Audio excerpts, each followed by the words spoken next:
ভোটের আগে এবার রাজ্য সরকারের বিরুদ্ধে কড়া মনোভাব নিল নির্বাচন কমিশন, যেখানে রাজ্যের 4 জন অফিসারের বিরুদ্ধে ব্যবস্থা নেওয়ার জন্য এবার মুখ্য সচিবকে ডেকে স্পষ্ট বার্তা শুধুই কমিশন দিল না, একসঙ্গে রীতিমতো ডেডলাইন বেঁধে দিয়ে ব্যবস্থা নেওয়ার নির্দেশ কিন্তু দেওয়া হয়েছে নির্বাচন কমিশনের পক্ষ থেকে। আগামী 17ই ফেব্রুয়ারির মধ্যে এই নিয়ে কমিশনকে রিপোর্ট দিতে হবে রাজ্য সরকারকে। বারুইপুর এবং ময়নার দুজন ইআরওর বিরুদ্ধে এফআইআর দায়েরের নির্দেশ দিয়েছিল নির্বাচন কমিশন, এবং তা কিন্তু গত বছরের অগস্ট মাসে। বারবার বলা সত্ত্বেও এখনো তাদের বিরুদ্ধে এফআইআর করেনি রাজ্য, আর এবার একেবারে ডেডলাইন বেঁধে দিল নির্বাচন কমিশন। তাদের বিরুদ্ধে ব্যবস্থা নিতে হবে এবং 17ই ফেব্রুয়ারির মধ্যে সেই সংক্রান্ত রিপোর্ট কিন্তু রাজ্যকে দিতে হবে।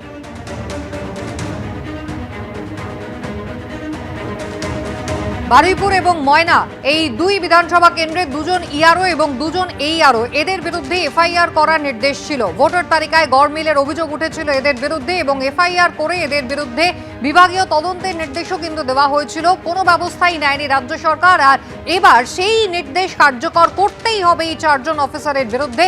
তার জন্য নির্দিষ্ট সময়সীমা ধার্য করে দিয়েছে নির্বাচন কমিশন।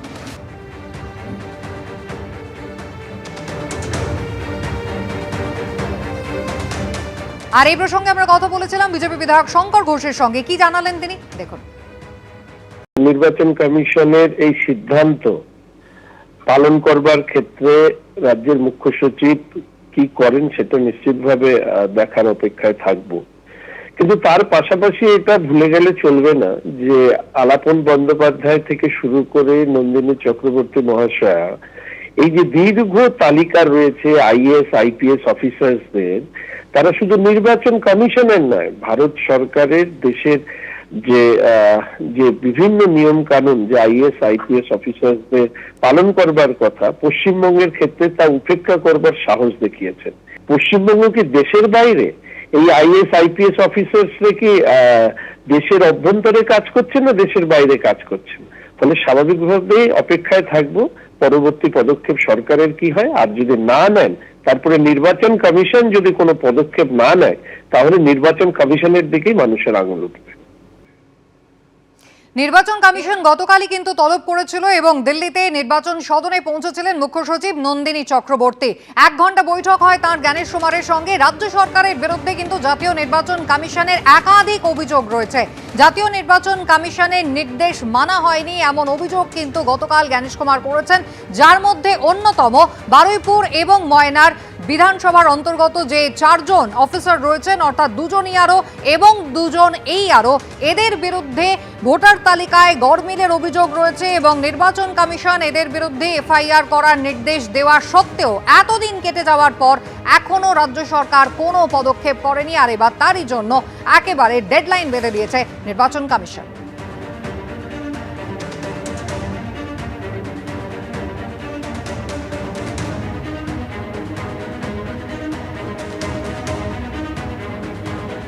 সুজন চক্রবর্তীর সঙ্গে কথা বলেছিলাম আমরা এই নিয়ে, দেখুন। বুঝতে পারছেন, নির্বাচন কমিশনের মতন একটা নাকি সর্বশক্তিমান সংস্থা ছুটে যখন দাঁত নেই, নখ নেই, কোনো কিছু নেই, শুধু বিজেপির দালালি করা পরিষ্কার হয়ে গেল। প্রথমত জানতে চাইলো, তারপর অ্যাকশন নিতে বললো, তারপর সাসপেন্ড করতে বললো, এফআইআর করতে বললো। 3 মাস চলে গেল, রাজ্যের মুখ্য সচিব বদল হয়ে গেল, মুখ্যমন্ত্রী বদলের সময় এসে গেছে। এগুলো সব কায়দাবাজি। আরেকবার ডেডলাইন দিয়েছে, আবার ডেডলাইন দেবে, আবার ডেডলাইন দেবে, তারপর দেখা যাবে দুজনকে সাসপেন্ড করবে। ওতে কাজের কাজ কিছু হচ্ছে না, অল বোগাস। নির্বাচন কমিশন যে অপদার্থ আরো একবার স্পষ্ট হচ্ছে। বারুইপুর এবং ময়না বিধানসভার এই যে 4 জন অফিসার, তাদের বিরুদ্ধে অভিযোগ কিন্তু এই প্রথম নয়। নির্বাচন কমিশন এদের বিরুদ্ধে ব্যবস্থা নেওয়ার নির্দেশ দিয়েছিল গত বছরের অগস্ট মাসে, এবং সেই নিয়ে মুখ্য সচিবকে তলব করা হয়েছিল। তৎকালীন মুখ্য সচিব মনোজ পান্ত, তাকে কিন্তু একেবারে ডেডলাইন বেঁধে দিয়েছিল নির্বাচন কমিশন। কিন্তু বছর গড়িয়ে গিয়েছে, সামনে বিধানসভা নির্বাচন, এদের বিরুদ্ধে এখনো রাজ্য সরকার ব্যবস্থা নেয়নি। আর এবার জাতীয় নির্বাচন কমিশন সময়সীমা বেঁধে দিয়েছে। এই প্রসঙ্গে কি বললেন তৃণমূল মুখপাত্র জয়প্রকাশ মজুমদার, দেখুন। নির্বাচন কমিশন গায়ের জোরে বিজেপির নির্দেশে এই এসআইআর প্রক্রিয়াতে ঝাঁপিয়ে পড়েছিলেন, যার না ছিল কোনো প্রস্তুতি, না ছিল কোনো রোডম্যাপ, না ছিল কোনো পরিকল্পনা, না ছিল প্রশিক্ষণ। এবার প্রশ্ন হচ্ছে কারা কমপ্লেন করেছে এদের সম্বন্ধে, কোন বিধিতে এফআইআর হবে? এফআইআর হলে তো আইনের কোনো বিধি দেখাতে হয়, কোন বিধিতে কি দোষে এগুলো তো ঠিক করতে হবে। নির্বাচন কমিশন তো জমিদার নয় আগের মতন, যাও গদ্দান নাও, গদ্দান নাও বললেই গদ্দান নেওয়া এখন স্বাধীন ভারতে যাওয়া যায় না।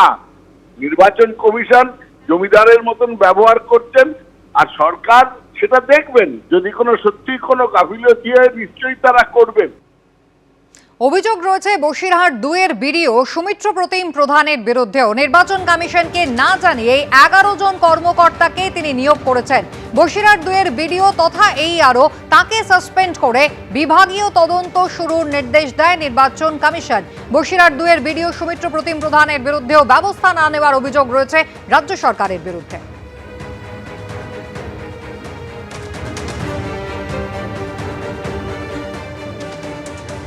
এইভাবে দায় ঠেলাঠেলি করে পশ্চিমবঙ্গের মানুষকে আবার একটা অপরিষ্কার নির্বাচকদের তালিকা ধরিয়ে দেওয়া হবে, যে যেরকম পারবে মৃত ভোটাররা এসে ভোট দিয়ে যাবে ভৌতিকভাবে।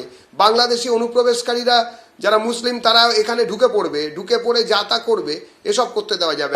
এবিপি আনন্দ, এগিয়ে থাকে, এগিয়ে রাখে।